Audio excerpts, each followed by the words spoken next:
Donc mon objectif sur ces 2 séances, c'est d'arriver à faire les jolis dessins qu'il y a sur le transparent. Enfin, c'est que vous arriviez à faire les jolis dessins qu'il y a sur le transparent d'introduction. Peut-être pas si gros, on verra. Mais c'est ça l'objectif. Donc, avant de rentrer complètement dans le vif du sujet, même si je me doute que ce n'est pas complètement nécessaire de motiver pourquoi est-ce qu'on fait de la génération aléatoire dans cette communauté, je voulais quand même faire un petit point dessus pour expliquer pourquoi j'ai choisi de présenter le petit sous-ensemble de ce qu'est la génération aléatoire aujourd'hui. Donc l'idée, c'est qu'on va on va s'intéresser à la génération aléatoire de structures combinatoires spécifiquement, genre pas des nombres. On va utiliser des générateurs de nombres, mais ce n'est pas ça notre objectif. Et donc les générateurs aléatoires de structures combinatoires, on peut imaginer, je pense, pas mal d'applications.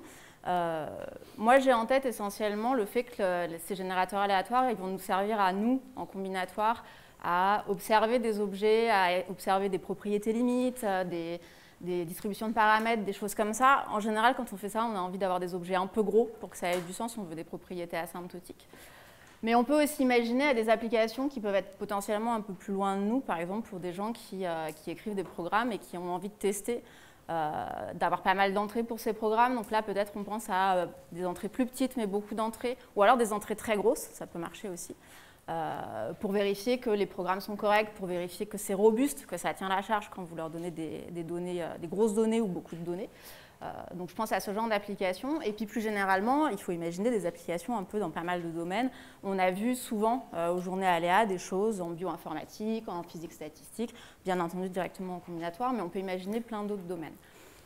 Ce que je vous dis là, c'est simplement pour expliquer que je vais m'intéresser en particulier à la possibilité de fabriquer des objets éventuellement très grands, si c'est possible, ou en grand nombre.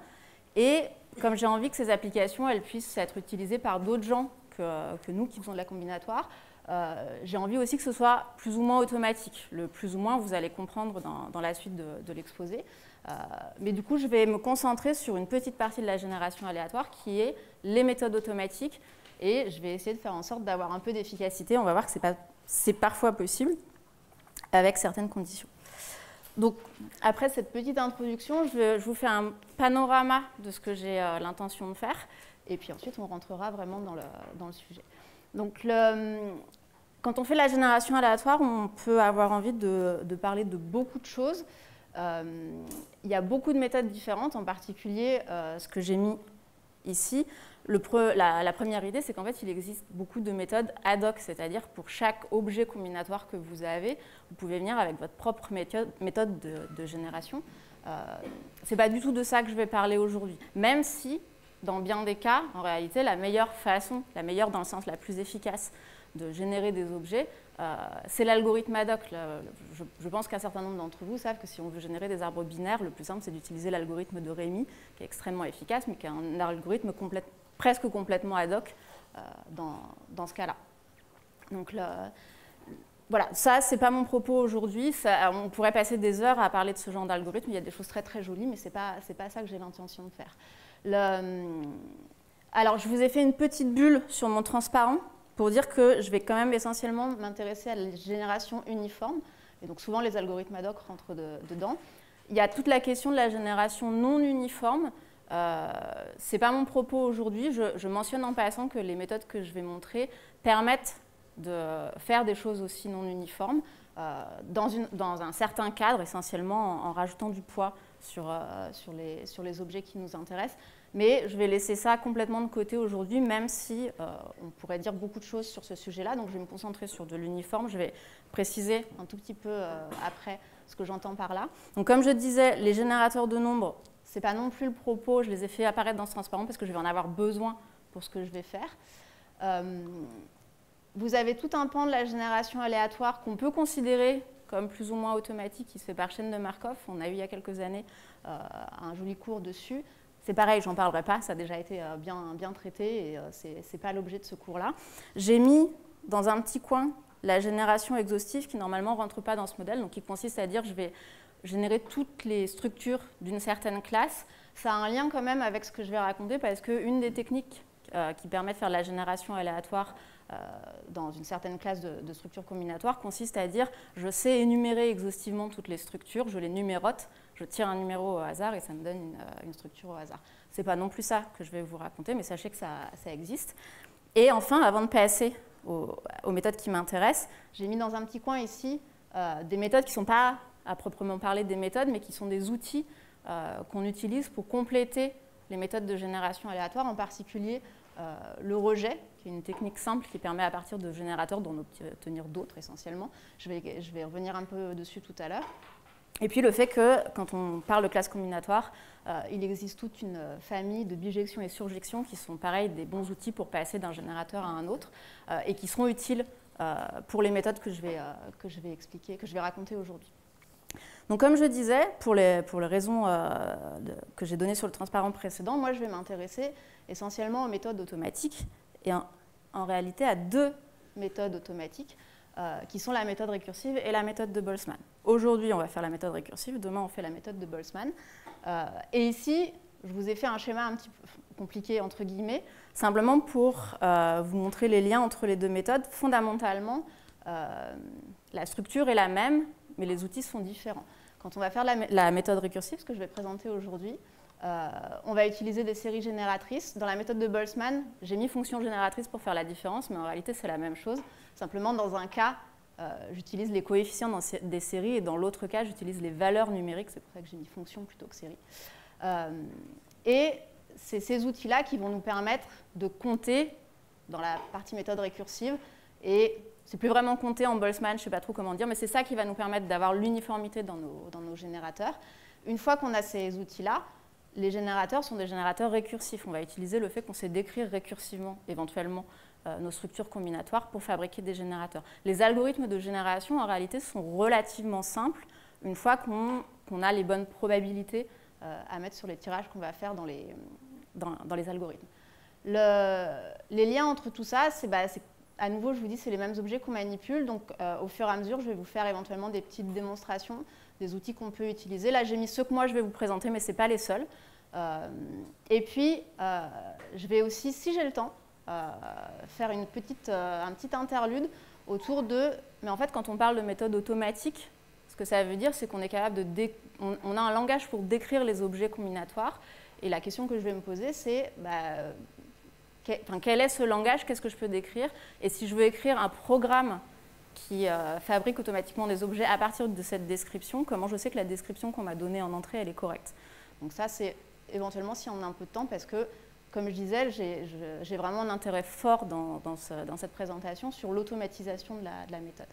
Et puis, le clou du spectacle sera la séance d'exercice où c'est vous qui allez travailler et qui allez coder vos propres générateurs. J'en profite, j'ai noté ici comment trouver le GitHub où j'ai mis tous les notebooks que vous verrez pendant la présentation et qui serviront aussi pour les exercices. Donc si vous vous ennuyez pendant le cours, parce que vous connaissez tout ça par cœur, allez jouer avec les notebooks et puis comme ça vous pourrez m'aider à faire vous serez chargé de TP officiel pour la séance d'exercice. Ça sera officiellement Maple. Pardon? Ça sera Maple. C'est du Python. On va faire du Python. Je me suis dit que je toucherais une cible un peu plus grande en faisant du Python et pas du Maple. Et là où il y aurait eu besoin du Maple, je vous donne les noms dont vous avez besoin. Et sinon, il existe d'autres librairies, je reviendrai dessus plus tard. Et la séance d'exercice sera consacrée à faire du Boltzmann. C'est pour ça que demain. OK. Tout va bien. Donc je vous ai dit, je vais préciser un tout petit peu, c'est très simple, mais quel est vraiment le cadre dans lequel je me place, parce qu'on va voir aussi qu'entre aujourd'hui et demain, il y a des petites subtilités au niveau de ce que je vais faire. Donc déjà, la première chose, ça c'est pareil aujourd'hui et demain, je précise ce que j'entends par classe combinatoire, structure combinatoire, et je vais aussi préciser un peu ce que j'entends par uniformité. Donc les classes combinatoires qui m'intéressent, ce sont des ensembles finis ou dénombrables d'éléments qui ont une taille, c'est le point important. La taille d'un élément doit être positive ou nulle, et dans une classe combinatoire, le nombre d'éléments d'une taille donnée doit être fini. C'est ça qui fait que pour moi, c'est une classe combinatoire. Et en général, on appelle les éléments de cet ensemble des structures combinatoires. Normalement, je pense que je ne dis rien de nouveau pour personne. Si c'est le cas, dites-le moi et je ralentirai. Notre outil de choix pour travailler avec ces structures combinatoires, ce sont les séries génératrices. Donc là, je vous ai mis une série génératrice ordinaire. Donc c'est une série formelle dont les coefficients comptent, dont le coefficient Cn compte le nombre d'objets de taille n à l'intérieur de ma classe. Ok, donc je vous ai dit que j'allais préciser un petit peu ce que j'entends par génération uniforme. Donc en fait, j'ai 2-3 notions d'uniforme, mais qui sont fondamentalement la même.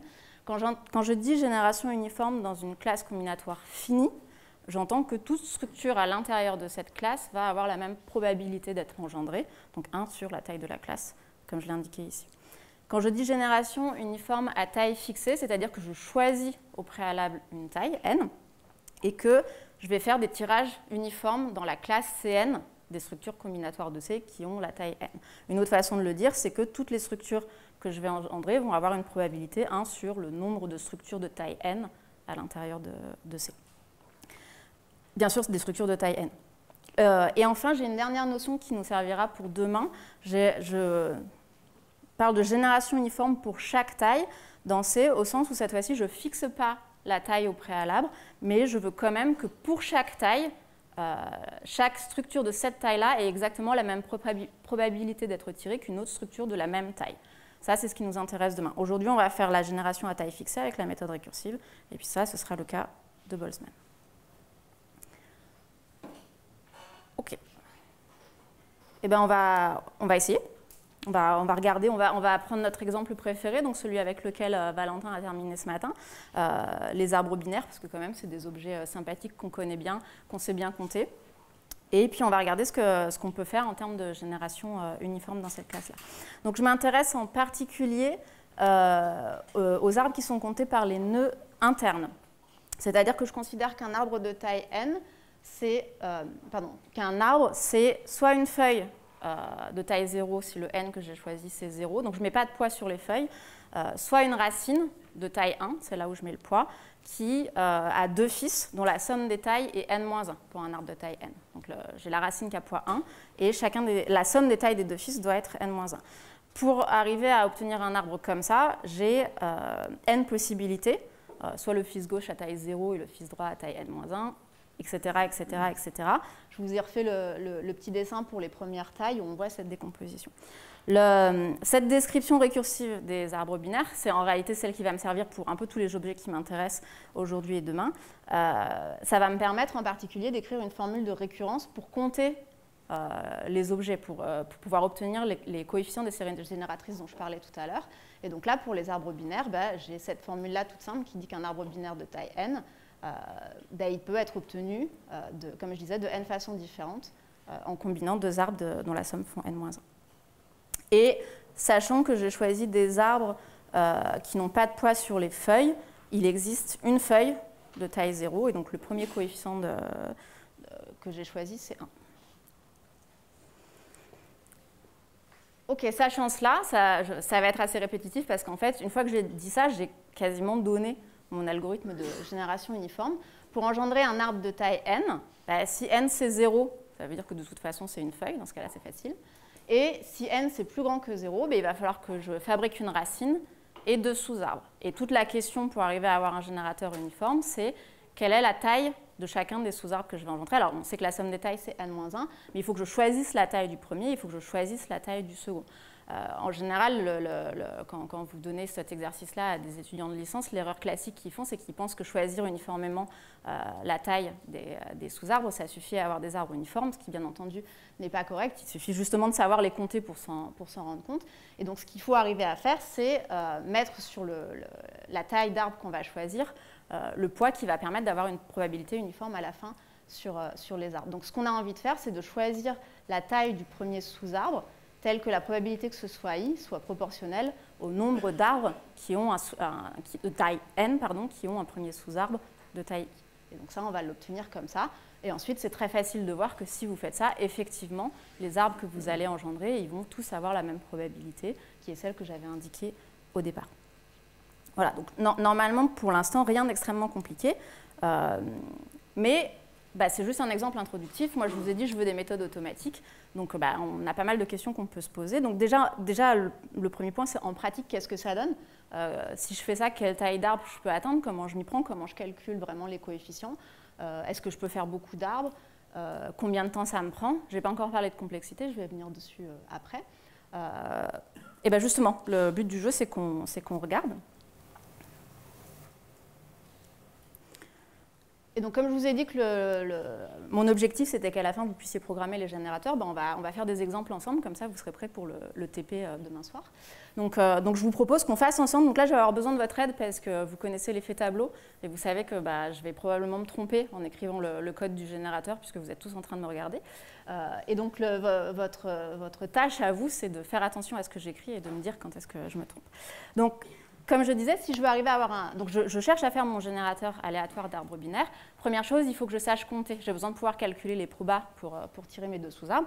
Donc, je vais commencer par essayer de compter les nombres de catalans. Alors, je vais choisir... Pour l'instant, je vais choisir un n petit. Simple... Ouais. Je peux le faire, normalement. Est-ce que c'est suffisant? Est-ce que c'est pas suffisant pour quelqu'un? Ça va aller? OK. Donc, je commence avec un n petit simplement parce que, comme je vous disais, si je me trompe et que ça commence à partir dans tous les sens, vaut mieux pas avoir tenté un truc trop grand. Et donc, j'ai besoin de calculer des nombres de catalans. Je vais les appeler 4 parce que je manque d'originalité. Et donc, je vais vouloir calculer les n plus 1 premiers. J'ai besoin aussi du catalan de 0. Je sais, je l'ai dit tout à l'heure, que le premier, donc le nombre d'ailles de taille 0, c'est la feuille, il y en a 1. Et pour la suite, je vais les calculer après, mais je me facilite la tâche en préparant les cases. Je mets des 0 pour l'instant, je pourrais mettre n'importe quoi, ça n'a pas d'importance. Pardon, j'en mets n. Donc là, j'ai préparé le tableau que je vais remplir. Et donc, on a vu, maintenant, il suffit d'appliquer la petite formule de récurrence que je vous ai donnée pour tous les i qui me restent. Donc, pour i dans... il faut que je parte à 1 parce que j'ai déjà calculé celui pour 0. Il faut que j'aille jusqu'à n, donc n plus 1 parce que le range 1. Et donc, ce que je veux, c'est calculer le ième nombre de catalans. Et donc, pour ça, il faut que je choisisse, que je prenne toutes les possibilités de choisir un cas qui me coupe mon catalan en deux. Et donc, je vais faire une somme pour calculer tout le monde. Le premier sous-arbre, je vais utiliser k comme indice pour découper. Le deuxième sous-arbre avec le reste. Donc, n moins k moins 1 parce que j'ai dit, et c'est pas n, c'est i. Vous suivez pas? Tu suis très bien. Pour l'instant. Donc, comme j'ai dit que j'avais la racine qui comptait 1, je mets le moins 1 ici. Et ça pour k qui va de 0 à i. Et donc, range de i devrait faire le travail parce que ça part à 0. OK.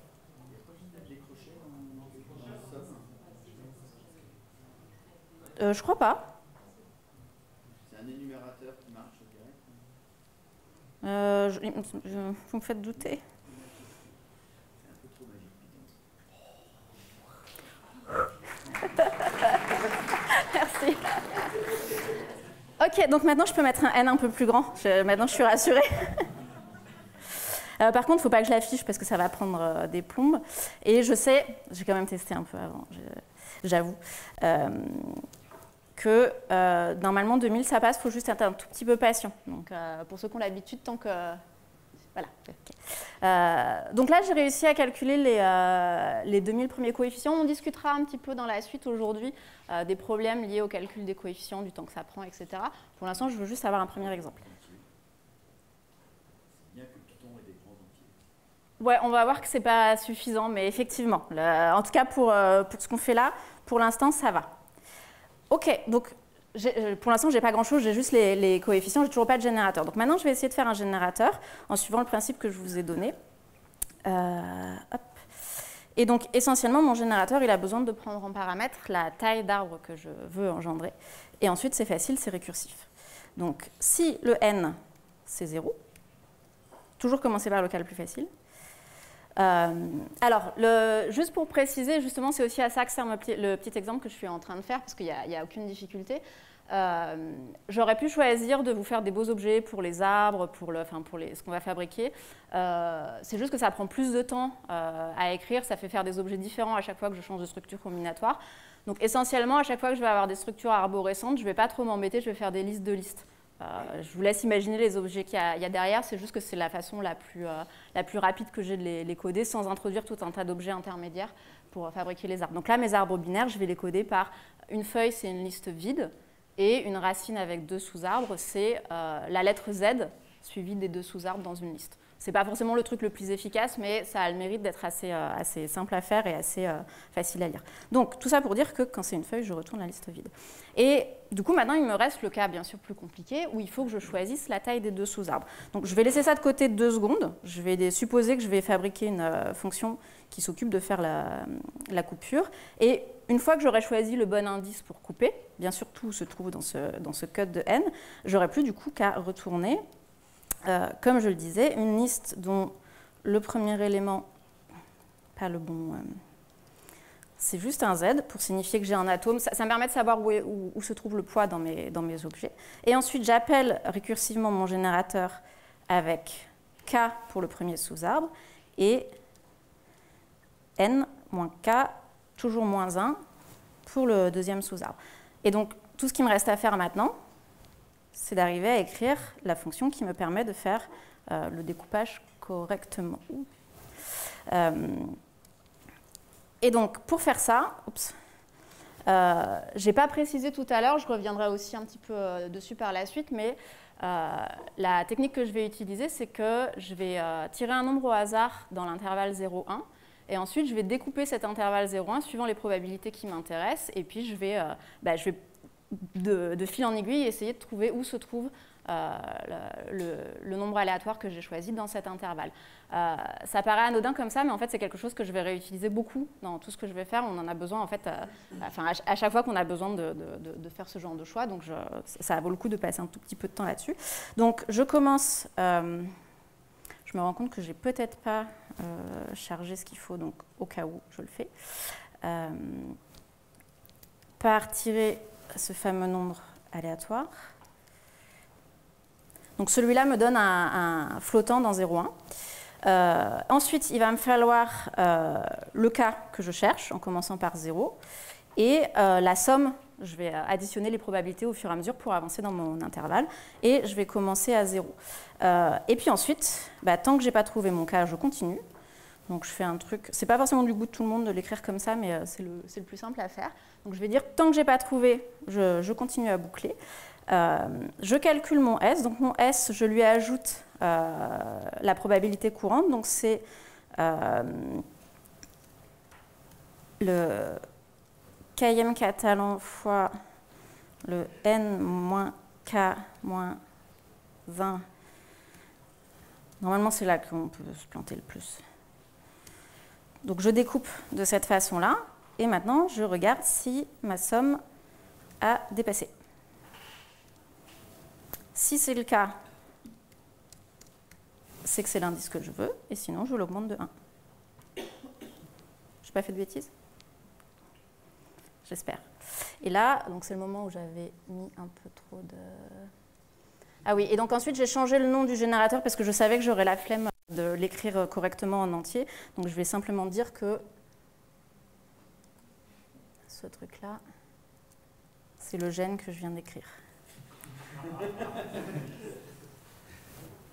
Hop, et je tente. Ok, bon, j'ai rien prouvé. Voilà, c'est déjà bien. Il a la bonne taille. Ok, et alors, ce que je vais faire par la suite, c'est imparfait, mais quand on fait ce genre de choses, on aime bien se convaincre quand même, on n'a pas fait trop de bêtises en termes d'uniformité. C'est absolument pas une preuve, bien entendu, mais je vais engendrer aléatoirement beaucoup d'arbres de taille 5, et je vais compter combien d'occurrences de chacun j'en ai. Je vous cache complètement ce que j'ai mis dans la fonction count occurrences, je l'ai mis dans un petit fichier à part qui servira aussi pour les TP, mais essentiellement, je fabrique des structures combinatoires, dans ce cas-là, de taille 5, je les range dans un dictionnaire et je compte les occurrences de chacune des structures. Et donc, mon objectif, c'est de vérifier que c'est à peu près, j'en ai à peu près autant de chaque taille. J'ai choisi volontairement un nom pas trop grand ici, donc la précision n'est pas très bonne. Si j'augmente, je pense que là, je peux me permettre d'augmenter de 1.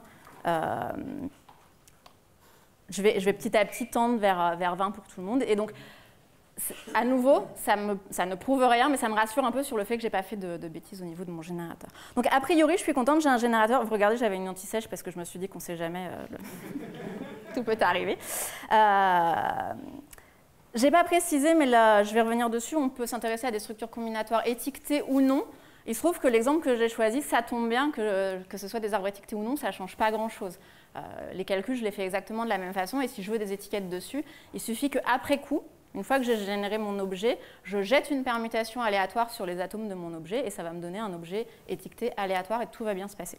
Donc si je le souhaite, je peux étiqueter mes arbres comme je l'ai fait ici.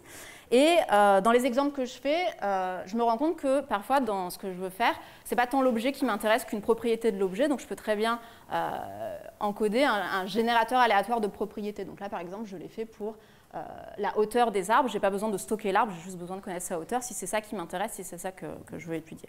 C'est exactement la même chose, sauf que je pars de la hauteur. Et donc maintenant, je peux regarder, je peux essayer d'en faire des un peu plus gros. Je peux les dessiner, donc ça, vous pourrez jouer avec en TP, c'est Gravise, hein, c'est pas moi, j'ai pas fait grand-chose de sophistiqué. J'ai recopié la même chose, ce qui ne sert à rien. Et comme j'ai été jusqu'à 2000 avec mes coefficients, a priori, je peux engendrer un arbre de taille jusqu'à 2000, ce qui n'a pas l'air de lui avoir pris beaucoup de temps, ce qui m'inquiète un peu. Et pourtant, il a l'air d'avoir, à vue de nez, 2000. On va supposer, donc comme je vous disais, je peux aussi regarder quelle est la hauteur d'un arbre, d'un arbre aléatoire de taille 100. Voilà le genre de choses qu'on peut faire avec le petit générateur.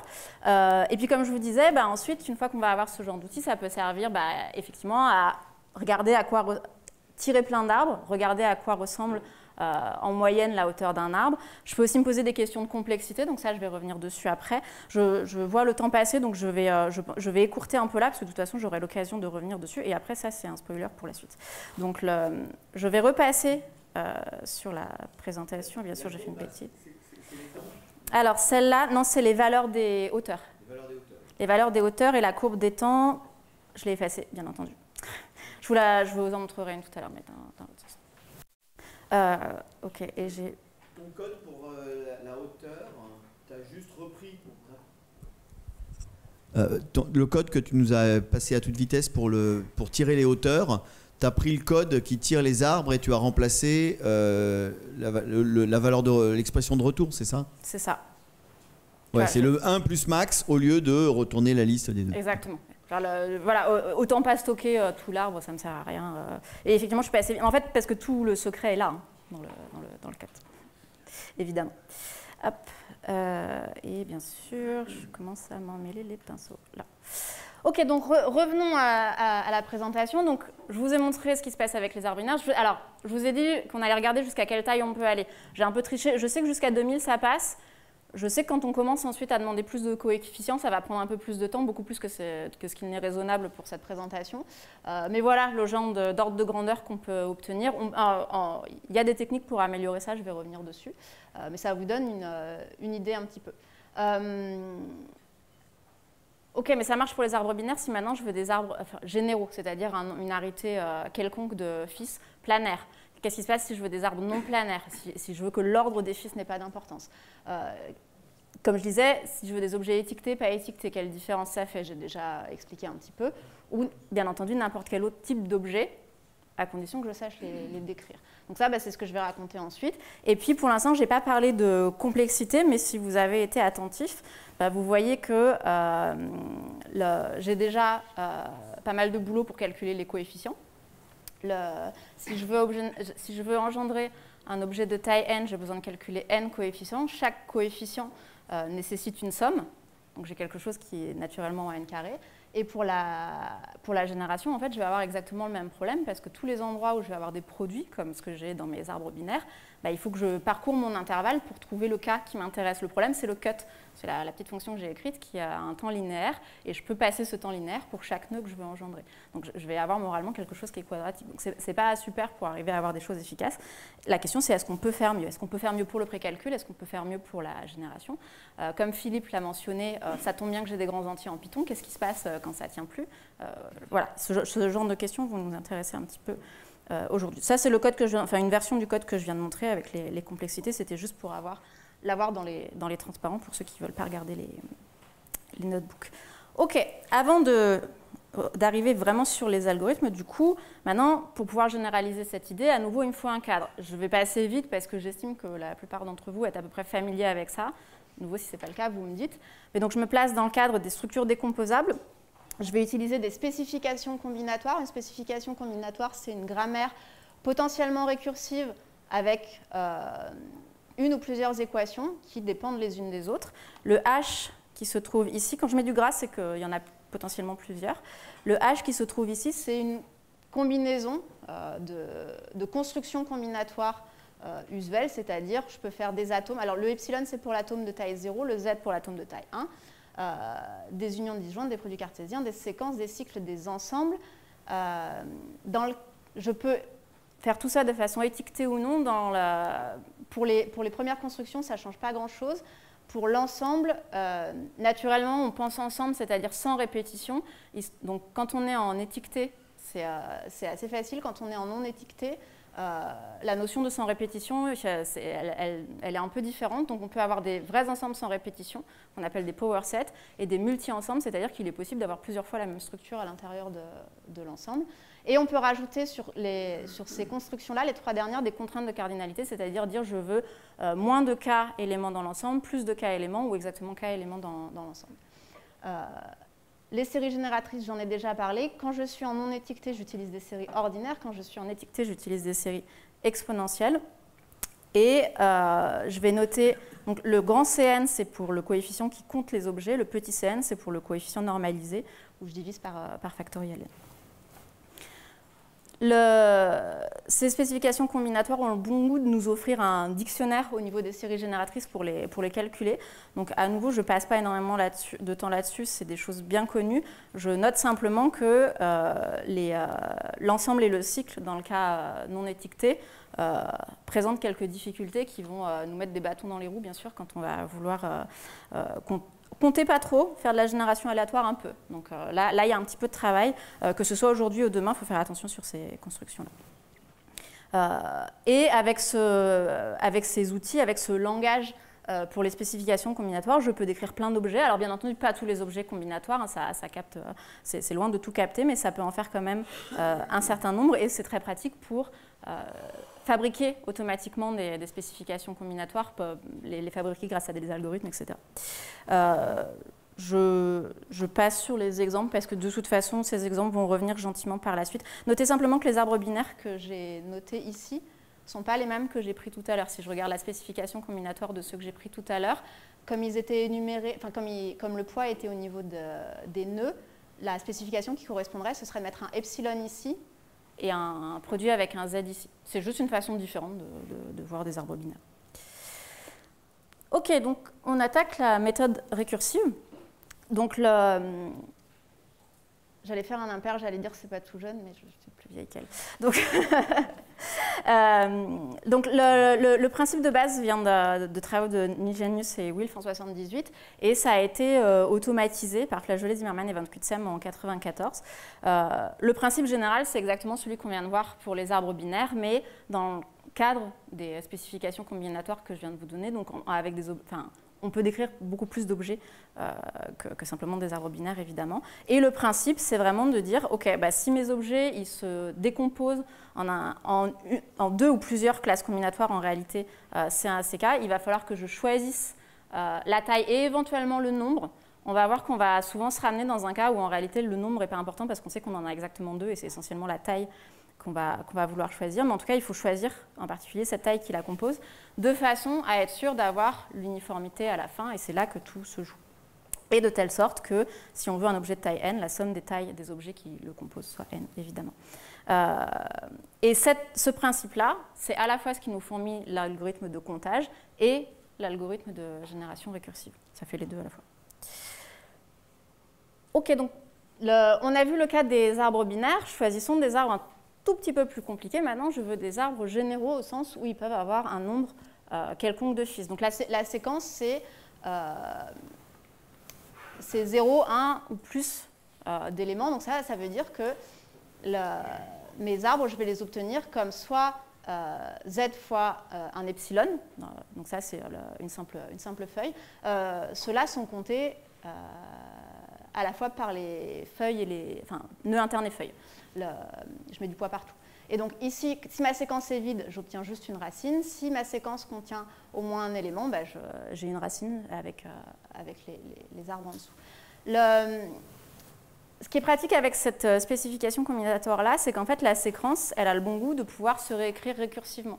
Pour faire une séquence de T, comme c'est indiqué ici, je peux réécrire ça en c'est un F. J'ai choisi F pour dire que c'est des forêts.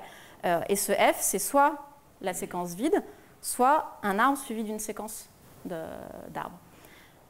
Ce qui tombe bien, c'est qu'une fois que j'ai écrit ça, en fait, je reviens quasiment dans le cas de mes arbres binaires du départ. C'est-à-dire que là, ce produit-là, il est facile à générer parce que d'un côté, la taille c'est 1, je n'ai même pas besoin de choisir.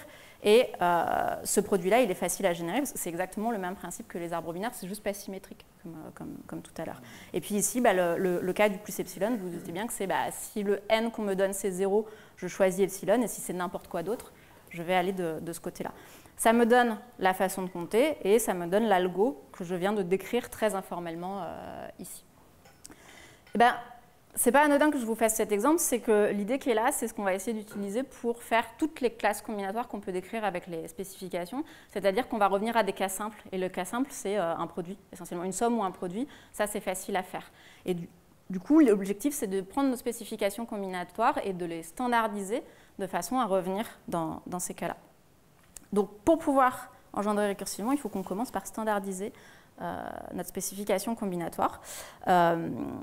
Pour ceux qui connaissent, ça va ressembler un peu à ce qu'on fait quand on fait la forme normale de Chomsky pour les grammaires hors contexte. C'est un peu le même genre d'idée.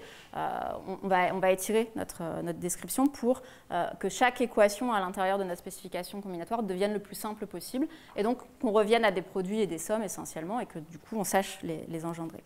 Donc,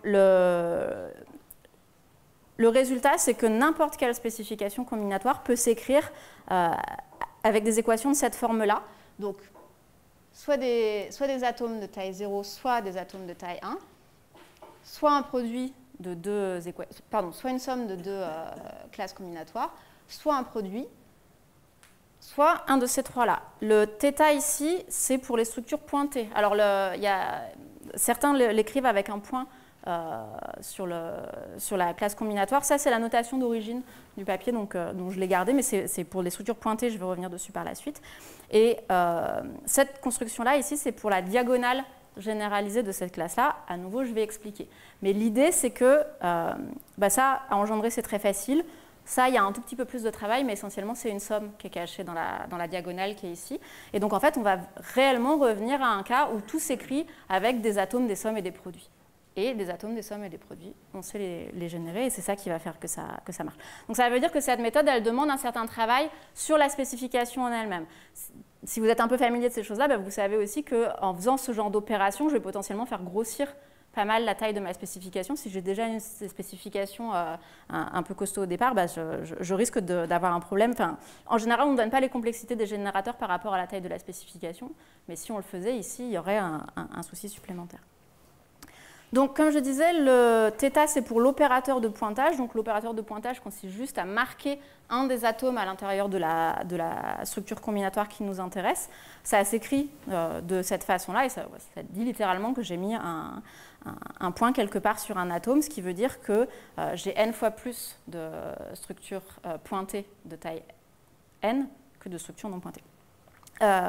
Et cette opération-là a le bon goût de correspondre à une opération très simple sur les séries génératrices, qui est une dérivation avec un produit par Z. Donc au niveau des séries génératrices, on sait le traiter. Et donc par exemple, si on regarde les constructions de base, c'est très facile d'obtenir les constructions pointées. Pour la somme, il suffit de choisir, de pointer des deux côtés. Et pour le produit, il suffit de choisir de quel côté on pointe. Donc là, pas de problème particulier là-dessus. Un peu plus sophistiqué, la diagonale. Donc la diagonale, elle est là pour gérer les symétries dans les constructions non étiquetées. J'ai vaguement mentionné tout à l'heure que ça allait poser problème, on le voit tout de suite quand on voit la série génératrice. L'idée, c'est que la standardisation, elle nous permet non seulement de revenir à des produits et des sommes, mais dans le cas des ensembles et des cycles, elle va nous permettre d'aplatir d'une certaine façon, enfin de désymétriser, je ne sais pas le bon terme, pour les constructions. Dans le cas où c'est étiqueté, c'est facile, entre guillemets, et dans le cas où c'est non étiqueté, il faut travailler un petit peu plus, et la diagonale, elle sert à ça. Donc, en termes de notation, j'ai 2 diagonales différentes ici. La diagonale à k éléments d'une classe, que je note avec le k entre parenthèses et en exposant, c'est simplement un k-uplet de structure identique à l'intérieur de la classe, et la série génératrice, c'est a de z puissance k. Oups. Et la diagonale généralisée, en fait, j'ai envie de pouvoir choisir un peu différemment. Enfin, j'ai une somme en fait, de diagonales qui utilise une suite ici, qui peut être très simple. Dans le cas des ensembles, je vais juste utiliser l'identité. Et dans le cas des cycles, je vais utiliser la fonction Fiedler. Et donc, la diagonale généralisée, c'est simplement la somme des diagonales de K pour les UK qui sont dans la suite qui m'intéresse. C'est simplement de la manipulation sur les structures combinatoires. C'est ce qui va permettre c'est littéralement ce qui va permettre de gérer les symétries à l'intérieur des objets non étiquetés. La série génératrice, du coup, c'est pareil, se déduit à partir de la série génératrice pour la diagonale à k éléments. Et donc, comme je disais, ce qui est intéressant, c'est que, et donc c'est utile uniquement pour les cycles et les ensembles non étiquetés, ça nous permet de réécrire ces constructions-là en utilisant la diagonale, qui est essentiellement une somme, avec des classes qui ont besoin d'avoir un z puissance k dedans. C'est essentiellement une somme et des produits. Donc je reviens, comme je disais, même si la diagonale apparaît dans ma standardisation, au final, c'est juste des sommes et des produits. Et donc je reviens à mon cas d'origine où je sais engendrer récursivement. Donc ça, c'est le petit récapitulatif de ce que je viens de dire. Et en fait, c'est les règles qui vont me permettre d'étendre, quel que soit... Ouais.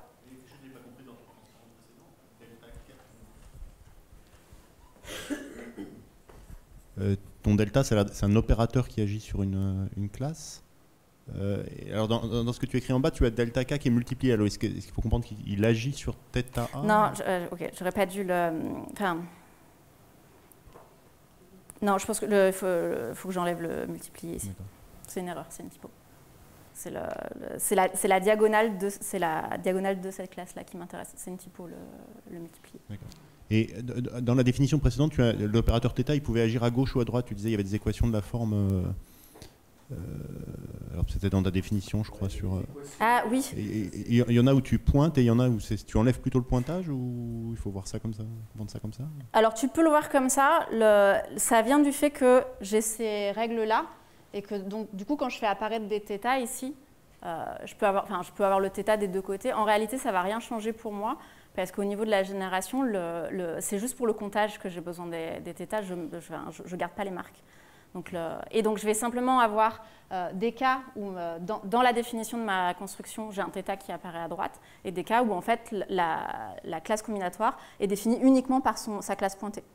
Et en fait, ça n'a pas d'importance. Il faut simplement que dans ma spécification, elle apparaisse soit pointée, soit pas pointée pour que je puisse l'utiliser. C'est clair? Okay.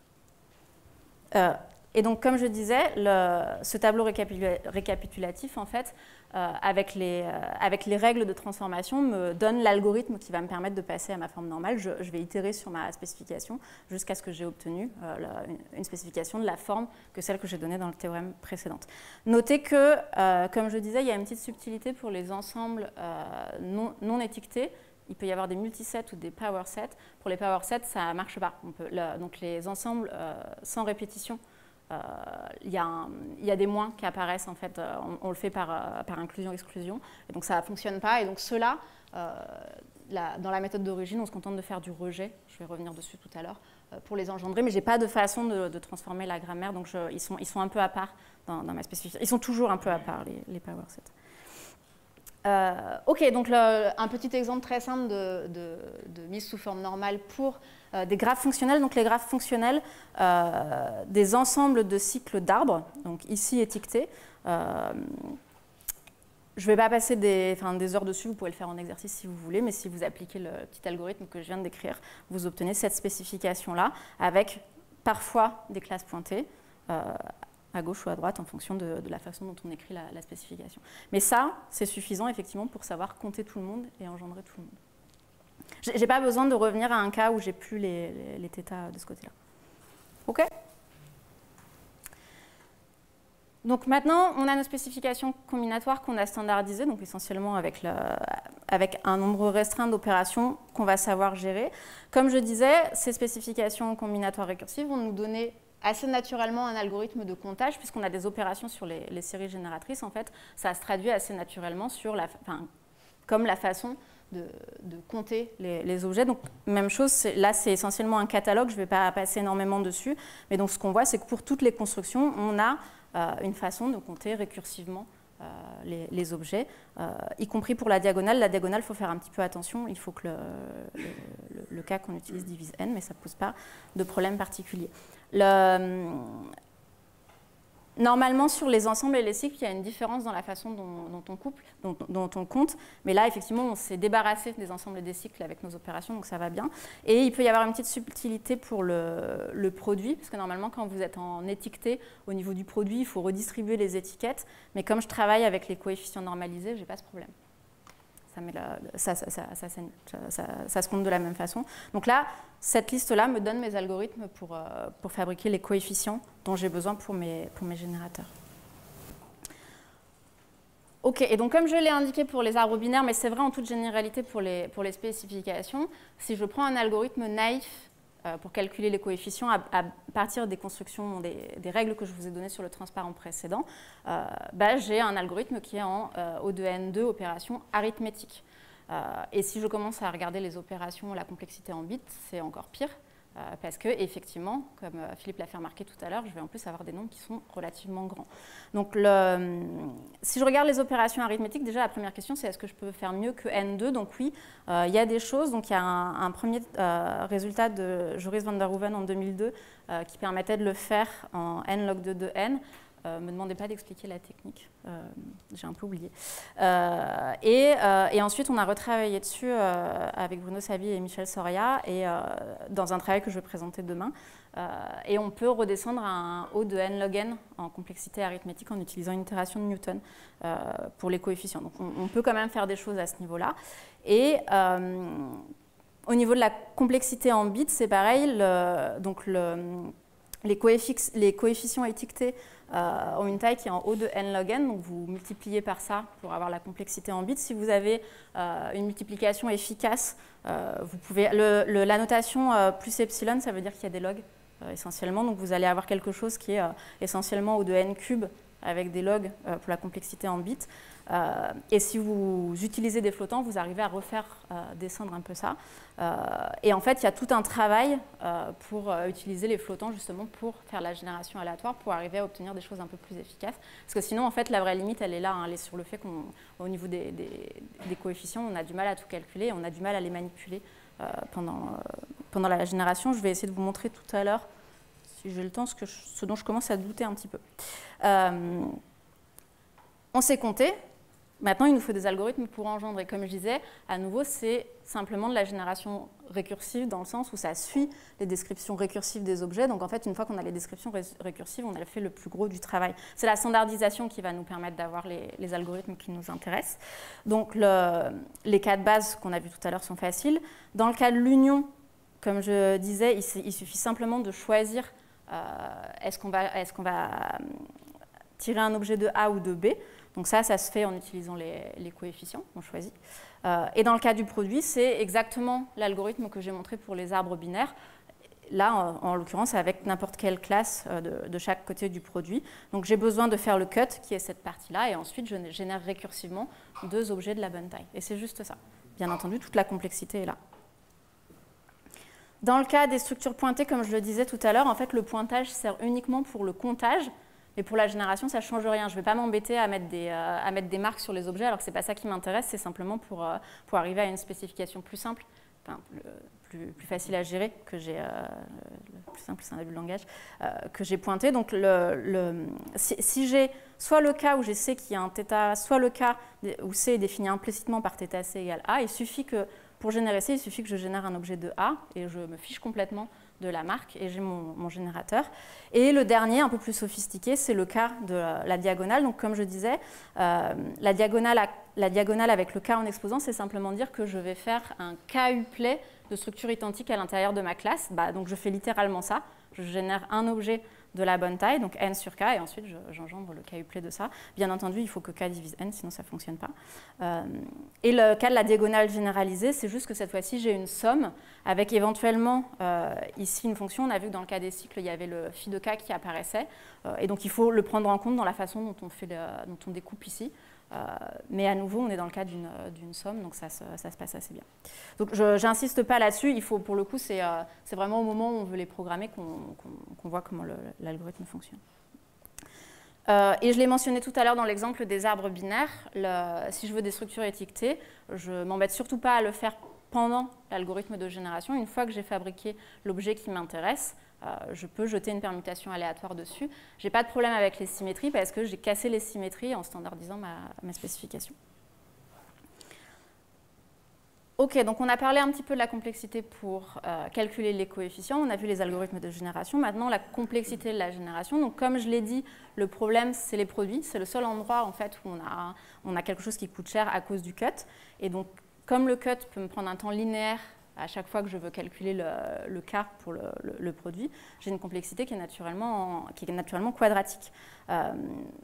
Et pour le voir, il faut quand même faire un tout petit peu attention. Ça suppose que, notamment parce que j'ai étiré ma spécification combinatoire, mais ce qu'on voit, c'est qu'en fait, l'arbre de décomposition, donc l'arbre qui est induit par le fait qu'on passe dans les différents nœuds de ma spécification combinatoire, il est borné par la taille de l'objet que j'engendre à la fin. Là où ça pourrait poser problème, c'est les atomes de taille 0. Mais il se trouve que si ma spécification combinatoire est correcte, en fait, je ne peux pas engendrer une infinité d'objets d'une taille donnée. Et donc, en fait, ça va limiter le fait que je ne peux pas avoir un nombre infini d'epsilon. Et en fait, je vais même avoir un nombre d'epsilon borné qui est proportionnel à la taille de l'objet que j'ai engendré. Donc, l'arbre de décomposition est effectivement de taille n. Il faut faire quand même un tout petit peu attention pour le voir. Voilà, ça c'est l'algorithme de base fait ça, donc c'est pas très efficace, je ne peux pas engendrer des gros objets en faisant ça. Il y a une petite astuce qui va permettre d'améliorer ça sensiblement, c'est le boustrophédon. Donc le cut que je vous ai montré, donc je découpe mon intervalle suivant les probabilités et je cherche uniquement dans un sens. Boustrophédon, ce que je vais faire, c'est que je vais commencer au début de l'intervalle, puis à la fin de l'intervalle, puis au début de l'intervalle, puis à la fin de l'intervalle, puis au début de l'intervalle, puis à la fin de l'intervalle, et ainsi de suite. Ce qui fait que le nombre d'opérations que je vais faire va être proportionnel au minimum de la taille d'un sous-arbre que je vais obtenir. Et donc ça me donne une récurrence de cette forme-là. Et vous trouvez ça dans CNUS, ces récurrences-là vont nous donner une complexité qui redescend à du n log n, parce que je limite la complexité du choix du cas quand je fais les produits en faisant ça. Et du coup, ça permet aussi de faire redescendre la complexité en bits de la même façon au niveau de la génération. Ok, je vais refaire rapidement. On refait un petit exemple simplement pour illustrer les choses que j'ai racontées en plus, en particulier cette histoire de boustrophédon. Alors cette fois-ci, je ne vous le fais pas en live, parce qu'on n'aura pas le temps de toute façon. J'ai choisi des objets un tout petit peu différents pour qu'on voit un peu la standardisation, entre autres. Donc ce que je vais faire, c'est des mobiles, c'est des arbres dont le nombre de fils, c'est un cycle, dont les fils sont des cycles d'arbres. Donc ça veut dire qu'il y a un ordre entre les fils, mais c'est un ordre cyclique. Ce n'est pas comme la séquence. La spécification, si j'écris la spécification, c'est juste... Alors, il faut faire un tout petit peu attention. Je ne peux pas me contenter de faire comme les arbres et juste mettre une racine. Il faut que je mette soit une feuille de taille Z, soit un cycle. C'est ça que j'appelle des mobiles. C'est ça la spécification. Donc, quand je... en fait, je l'avais mis sur un transparent. Je reviendrai après dessus. Bref, c'est ce que j'ai écrit là en commentaire dans mon notebook. Et la première étape, bien entendu, c'est de standardiser. En particulier, là, j'ai le cycle, il faut que j'arrive à me débrouiller avec ça. Donc, quand vous faites l'opération de standardisation, vous vous retrouvez avec 3 équations qui sont que vos mobiles, c'est la même chose que là, et j'ai mis les cycles dans une équation à part. Et les cycles, ils sont définis par θ de c, c'est le produit d'une séquence qui est ici et d'un mobile pointé. Et la séquence qui est ici, c'est soit epsilon, soit un mobile suivi d'une séquence. Donc ça, c'est la manipulation que j'avais faite avec les arbres généraux tout à l'heure. Et ça, on voit apparaître le pointage qui est ici. Donc là, comme j'ai trois équations, j'ai 3 séries de coefficients à calculer. Donc on peut y aller tranquillement. En fait, je me rends compte que je n'ai pas effacé les sorties, donc je vais en profiter pour gagner un petit peu du temps. Comme je vous disais, les notebooks ils sont disponibles, donc si vous voulez jouer avec, vous pourrez. Mais je vais tricher un petit peu pour avoir le temps de vous raconter ce que je veux. Donc ici, je mets en place la même chose que tout à l'heure. Pour l'instant, je m'intéresse dans cet exemple-là, je m'intéresse à des mobiles étiquetés, donc au niveau du comptage ici. Et je fais du comptage sur les entiers, donc pas les coefficients normalisés pour cet exemple-là. Donc, contrairement à ce que j'ai dit tout à l'heure, j'ai besoin de faire attention au réétiquetage d'étiquettes. Donc ici, j'ai des coefficients binomiaux qui apparaissent. Et donc, je peux, en tout cas de cette façon-là, compter les mobiles ici. Et donc, je vois ici les premiers. On voit que ça grossit très très vite. Là, ici, ces objets-là. Et donc, par exemple, là, j'ai choisi un maximum de 600 parce que je sais qu'au-delà, ça ne passe pas. Si ça passe parce que c'est du Python, mais après je ne peux même plus arriver à générer parce que les entiers que je manipule sont beaucoup trop gros. Mais en tout cas, le coefficient, le nombre de mobiles de taille 600, c'est ça. Donc vous vous doutez bien que ce n'est pas très pratique à manipuler. Et donc comme je le disais, en fait, on obtient des complexités meilleures quand on passe en flottant. J'ai absolument pas pris les précautions nécessaires pour faire ce genre de choses. Normalement, quand vous passez en flottant, il y a tout un tas de problématiques au niveau de la précision. Pour l'exemple là, je ne l'ai pas fait, mais je sais qu'en passant en flottant, je vais réussir à avoir des algorithmes qui sont raisonnables au niveau du temps de la génération. Ce n'est pas le temps de produire les coefficients, c'est vraiment au niveau de la génération. Si je mets 700 ici, pour le coup, les flottants en Python sont de taille fixée. Et donc, à 700, ça dépasse. Je ne peux plus. Il y a une librairie qui permet de faire des flottants de précision arbitraire en Python, mais je reviens avec les problèmes de calcul avec les entiers que j'ai si j'utilise cette librairie-là. Donc, je vais, pour mon exemple, me contenter de mobiles de taille 600. C'est vraiment pas beaucoup. La librairie qui existe en Maple, qui permet de faire la même chose, peut aller un peu plus loin. Donc, j'utilise mes coefficients flottants ici. Et j'écris mon algorithme. Donc là, il faut que je fasse un tout petit peu plus de travail. Il faut pour chaque équation que j'écrive mon algorithme récursif. Il y en a 2 qui contiennent des vrais produits. Parce que ça, j'appelle pas ça un vrai produit parce que d'un côté, c'est 1. Donc, je n'ai pas besoin de faire le cut. Il y a uniquement pour ce produit-là et pour ce produit-là qu'il faut que je fasse mon calcul ici. Donc là, le choix du cas pour cette équation-là. Et ici, le choix du cas, des tailles des deux parties du produit pour cette équation-là. Ça va? Je vais trop vite? OK. Le KS. J'y arrive. Justement, mon objectif, mon espoir, c'était que j'aurais beaucoup plus de temps que ce que j'ai en réalité. Et donc, je vais vous montrer le bootstrophédon. Justement, ce premier algorithme n'implémente pas le bootstrophédon. Tu avais une question, Philippe? C'est tes 2 variables qui... Non, c'est pas ça. OK. Oui, ça peut m'arriver d'échanger des choses. Donc, je suis l'algorithme que je vous ai donné. En fait, tout le travail, c'est d'écrire la spécification sous forme standard. Et après, là, je suis dans des cas très simples où il y a uniquement des θ qui apparaissent. Et on a vu que les θ ne changent rien au niveau de la génération. Il faut juste faire attention ici. Le θ, il apparaît là, dans le calcul là, et dans le calcul des coefficients là-haut. Et donc, j'obtiens mon générateur de la même façon que j'ai fait tout à l'heure. Je choisis de faire des mobiles étiquetés. Donc, je fais ma petite procédure qui jette la permutation aléatoire sur le mobile et j'obtiens mon générateur. Voilà, je peux en générer des plus ou moins grands. Donc, celui-là, il est de taille le maximum que je peux faire avec ce générateur-là. J'ai vérifié au préalable qu'a priori, j'avais quelque chose qui ressemblait à de l'uniforme quand je générais des petits arbres. Et ensuite, j'ai calculé le temps pour engendrer, donc en dehors du pré-traitement nécessaire pour calculer les coefficients, juste le temps de la génération de mes mobiles. Et j'ai tracé la courbe. Donc là, on voit qu'on a quelque chose qui est de l'ordre ça doit être la milliseconde ici, pour ce truc-là. On peut faire par exemple les profils des arbres si on le souhaite, je passe rapidement. Et effectivement, pour répondre à la question de Valentin, non, ce n'était pas du boustrophédon, et donc voyons voir la différence que ça fait quand on fait du boustrophédon. Le boustrophédon, la seule chose que ça change, c'est la façon dont je découpe mon intervalle. Le générateur, c'est le même. Donc j'avais mis à l'extérieur, mon générateur en fait est paramétré par la façon dont je coupe, pour ne pas réécrire à chaque fois. Et donc le boustrophédon, ici, on le retrouve par le fait que, en fait, à chaque étape, je regarde au début de l'intervalle et à la fin. Et je progresse comme ça. Et donc, effectivement, l'espoir, c'est que je fasse beaucoup moins d'étapes parce que je vais rapidement aller soit à un bout, soit à l'autre de l'intervalle. Je refais mes petits tests pour vérifier que j'ai rien cassé en faisant ça, que c'est toujours uniforme, que tout va bien.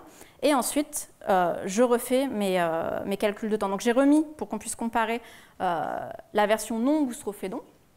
Et ensuite, juste après, la version boustrophédon. Donc, on voit qu'on passe, on gagne un facteur.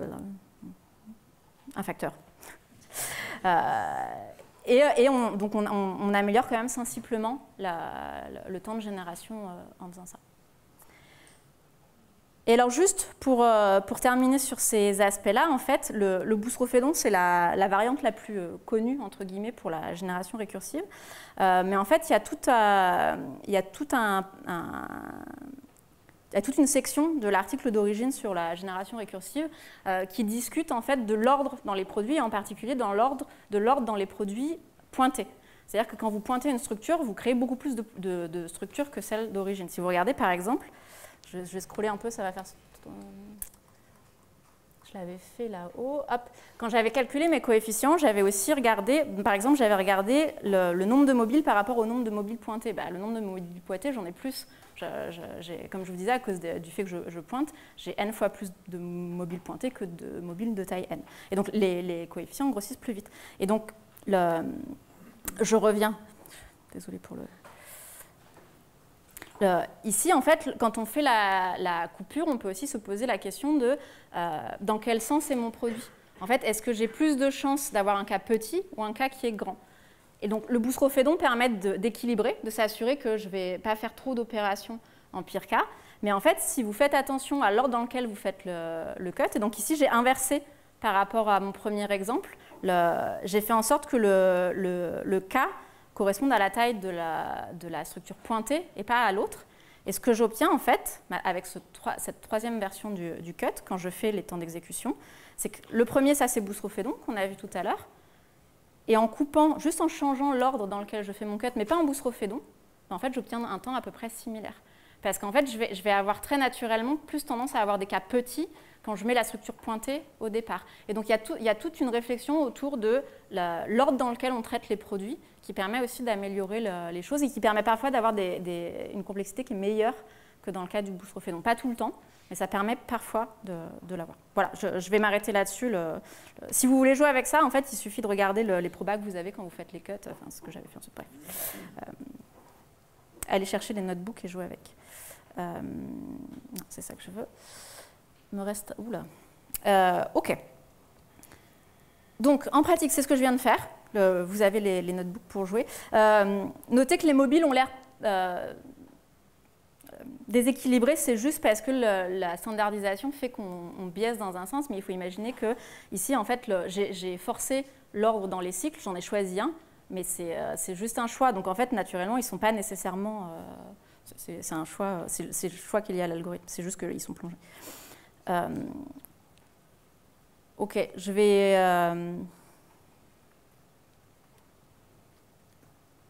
Alors, je ne vais pas faire la digression, je vais juste expliquer pourquoi j'avais mis une digression autour des générateurs de chemin.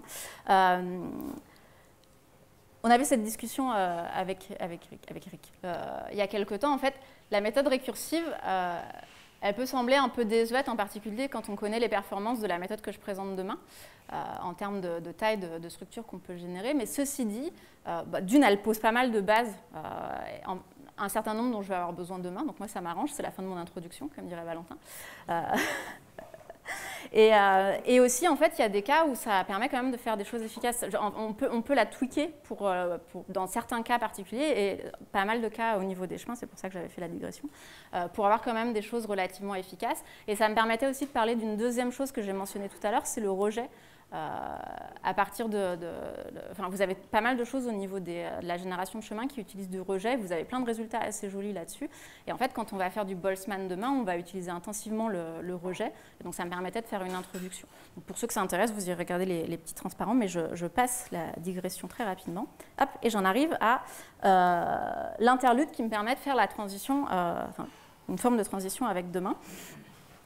Et comme je disais donc au début de ma présentation, l'objectif, c'est d'automatiser les choses. Donc, qui dit automatiser les choses, dit écrire un programme qui fabrique les générateurs à partir d'une spécification. Donc, l'entrée de mon programme, c'est une spécification combinatoire. En bonne informaticienne, quand j'ai un programme qui prend une entrée, je veux vérifier que l'entrée est correcte. Donc la question que je me pose là, c'est comment je sais que la spécification qu'on m'a donnée, elle est correcte. Souvent, on part de l'objet combinatoire. On a une classe d'objets combinatoires et on veut la décrire par une spécification. Mais quand on fait ça, naturellement, la spécification, elle est correcte au sens où elle décrit des objets combinatoires. Et ce que j'entends par correct, c'est décrire des objets combinatoires. Donc forcément, ça fonctionne. Mais maintenant, si je me place du point de vue du programme qui prend ça en entrée, comment est-ce que lui, il est capable de tester que ce qu'on lui a donné en entrée décrit des objets combinatoires. Et c'est ça mon petit interlude aujourd'hui pour parler de ça. Et donc, pour me servir d'exemple introductif pour ça, j'ai piqué des petits dessins à Valentin, justement, j'étais perdue. Donc, la troisième question que tu posais ce matin, c'était la forme des permutations aléatoires. Et donc là, je m'intéresse à la forme limite des permutations aléatoires qui évitent un certain motif. Et donc voici deux exemples pour les deux classes de permutations que j'ai données là, d'objets de permutations aléatoires qui ont été obtenus avec des générateurs de Boltzmann, donc à partir de spécifications combinatoires. Ce qui veut dire que j'ai des spécifications combinatoires pour ces objets-là. Et je ne sais plus si... pour l'une des deux, la spécification combinatoire, c'est ça. Alors,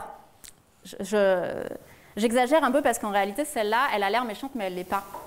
C'est pas très difficile de voir qu'elle est correcte. Et en plus, elle a été produite par un algorithme qui d'une certaine façon, assure que la spécification est bien fondée, puisque c'est là pour décrire les objets. Mais à nouveau, je me place du point de vue de mon programme qui fabrique des générateurs, et lui, il ne peut pas le savoir. Il lui faut un moyen de le savoir. Et là, on commence à avoir une spécification un peu joufflue. Et donc la question, c'est comment est-ce que je traite ce genre de choses. Je vous ai mis ici le petit dessin. En fait, fondamentalement, cette spécification décrit des arbres colorés comme ça. Et c'est facile de voir que c'est correct ce qu'elle fait parce que tous les produits qui apparaissent dedans, en fait, ici, cette notation, elle signifie que ça, c'est des produits. Il y a au moins 2 éléments dans chaque produit et les seuls atomes qu'on a sont des atomes qui sont ici, qui sont de taille 1 et pas de taille 0. Ceux qui vont vraiment poser des problèmes, c'est les structures de taille 0 qui viennent s'immiscer dans votre spécification combinatoire. C'est là où on peut avoir des petits soucis. Et donc, c'est ce que je vais essayer de vous montrer avec quelques exemples. Donc, la question, c'est comment savoir si une spécification est valide. Donc, je dis valide pour l'instant, mais le terme qu'on utilise, c'est bien fondé, au sens où bien fondé, ça veut dire décrire des objets combinatoires au sens que j'ai donné au tout début, c'est-à-dire il existe un nombre fini d'objets combinatoires de chaque taille. C'est ça ma définition. Et donc, la première question que je peux me poser, c'est déjà, avant même de... J'ai plusieurs étapes. La première que je me pose, c'est est-ce que ce que j'ai écrit, c'est bien défini? C'est-à-dire que les constructions, je n'ai pas précisé au départ, mais je ne peux pas écrire n'importe quoi. Par exemple, je ne peux pas mettre un epsilon dans une séquence. Parce que si je fais ça, ça veut dire que je peux fabriquer un objet qui est constitué d'une infinité d'atomes de taille 0, et donc j'ai une infinité d'objets de taille 0. Donc ça, je n'ai pas le droit de le faire. Si je mets un cycle dans ma séquence, ça ne pose pas de problème, parce que mon cycle ne contient pas d'objets de taille 0. Donc ça, je peux le faire, ça c'est bien défini. Par contre, si je mets une séquence à l'intérieur d'une séquence, sachant qu'il y a un objet de taille 0 dans la séquence, ça ne marche pas. Donc déjà, première étape, il faut que je vérifie que ce que j'écris au premier niveau, le h que je vous ai donné tout à l'heure, il est correct. Le h de mon y égale h de zy. Ma spécification, c'est ça. Avec du gras ici, là. Et donc, il faut que je vérifie déjà que le h que j'ai donné, il a du sens. Ça, c'est la première étape, c'est la plus simple d'une certaine façon. Un peu plus subtil, c'est est-ce que c'est itérativement bien défini? C'est-à-dire que je ne vais pas forcément voir au premier coup si j'ai mis typiquement si j'ai mis des epsilon dans mes séquences. Par exemple, cette spécification-là est bien fondée, elle est correcte, mais celle-là, si je regarde, au premier niveau, écrire séquence de y, ça ne pose pas de problème. Écrire y2 égale epsilon plus zy, il n'y a pas de problème, c'est la définition d'une séquence. Mais en faisant ça, moralement, j'ai mis une séquence dans une séquence. Et on a vu ici que ça ne fonctionnait pas. OK ? Donc là, le truc, c'est que je ne vois pas... Alors, Si, une fois que je vous l'ai dit comme ça, on voit au premier coup d'œil que ça ne marche pas, mais je ne le vois pas dans la définition même du hash. Le hash ici est correct, alors que dans mes exemples ici, il n'était pas correct. Enfin, dans les exemples où il y avait une croix, il n'était pas correct. C'est une question de récursivité dans ta spécification? Non, pas que. Moi, je vois pas de différence entre le premier cas où tu essayes de... Enfin, la première ligne où tu fais des séquences avec Là des objets de taille...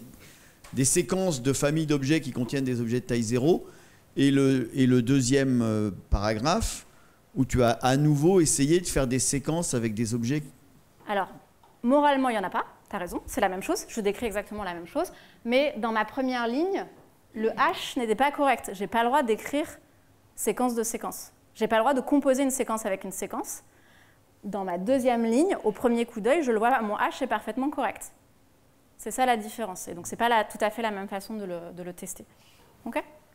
Et dans mon troisième exemple, c'est juste que ça prend encore plus de temps de s'en rendre compte parce qu'il faut itérer un peu sur la spécification pour le voir. Je vous laisse en exercice. Il n'y aurait pas une façon de transformer la spécification dans des... Tu peux la standardiser. Non, mais je veux dire... Ah oui, non, c'est l'inverse. Tu peux la... Avec des fonctions rationnelles, des logarithmes et tout ça, comme on fait, comme si j'ai calculé la fonction génératrice, et de vérifier que la fonction génératrice est un propriétaire algébrique. Je ne sais pas. Alors, je veux bien qu'on en discute. A priori, non, mais peut-être que ça vaut le coup qu'on en discute. Moi, je te présente une façon d'arriver à résoudre ce problème, mais qui effectivement n'est pas direct, n'est pas simplement sur le calcul sur les séries. Okay. Mais peut-être. Je ne sais pas. Ok, donc ça c'est mon premier point. Déjà, globalement, il faut que je fasse attention où est-ce que je mets des objets de taille 0 dans tout le bazar là. Un petit détail, on peut aussi écrire des spécifications qui définissent la classe vide, qui définissent 0 en fait. Fondamentalement, ce n'est pas un problème. Ça, pour le coup, c'est correct. Il n'y a rien de faux. Ça n'empêche pas d'avoir la condition que j'ai un nombre fini de structures de chaque taille, puisque je n'ai pas de structure. Le truc, c'est que les zéros, ils sont un peu pénibles dans les algorithmes qu'on regarde. En fait, ils ne servent à rien dans les spécifications. C'est simplement quand vous imaginez des spécifications auto-générées par des algorithmes, en fait, elles peuvent apparaître, ces équations-là. En fait, ce qui est pratique, c'est que c'est assez facile à repérer et à supprimer. En fait, pour faire ça, il suffit d'itérer un petit peu sur votre spécification. Le M qui est là, c'est le nombre d'équations dans la spécification. Et si vous partez de 0, vous itérez M fois, vous les verrez les zéros. Les zéros, ils ne décollent pas. Une fois que vous avez itéré M fois, si vous avez quelque chose qui est resté à 0, il va rester à 0 toute sa vie. Donc comme ça, vous pouvez assez facilement détecter les zéros. C'est une forme de calcul de valuation. Et ce que je vais vous montrer après, en fait, il y a une partie qui est ça. Et bien entendu, la question plus subtile, c'est est-ce que dans ma description récursive de ma spécification, je ne vais pas engendrer des structures infinies de la même taille. Et là, il ne suffit pas juste de regarder est-ce que je mets des 1 dans les séquences, essentiellement, est-ce que je mets des epsilon dans les séquences, il faut que j'aille chercher un petit peu plus loin. L'idée, c'est que mes spécifications sont récursives, donc je vais créer des cycles à l'intérieur de mes spécifications, et ce que je dois arriver à faire, c'est interdire d'avoir des cycles à l'intérieur de ma spécification récursive qui fabriquent des objets de taille 0. Si j'ai un cycle qui me fabrique un objet de taille 0, c'est fini, parce que je peux cycler autant que je veux, et donc du coup, je peux fabriquer des objets dont la taille ne va jamais augmenter. Et donc la question, c'est comment je détecte ces trucs-là? En fait, en détectant des cycles, justement. Mais il faut faire attention en détectant des cycles, pourquoi? Et donc l'algo qui permet de faire ça, une des versions de l'algo qui permet de faire ça, c'est celui-là. Donc ok, je réfléchis. Effectivement, j'ai clairement pas le temps. Il me reste du temps demain. Donc, éventuellement, je commencerai avec ça. C'est les petits exemples. Et juste, j'ai besoin d'une minute, parce que, comme je l'ai dit, demain, la séance d'exercice, c'est un TP. L'idée, c'est d'écrire des générateurs. Je vous propose de le faire. La version la plus simple, c'est d'utiliser les notebooks que j'ai créés pour vous, qui sont du Python. et qui ont besoin éventuellement, si vous ne l'avez pas déjà fait, d'une toute petite install sur votre machine. Donc je fournirai les slides et vous aurez ce transparent-là. C'est très facile à installer, et pour ceux qui ne veulent pas installer, il y a une technique aussi avec un outil Google, pour ceux que ça ne choque pas. Voilà, et donc c'est pour faire les TP, vous pourrez utiliser ça, et je donnerai les slides pour que vous ayez accès. Voilà. Merci beaucoup.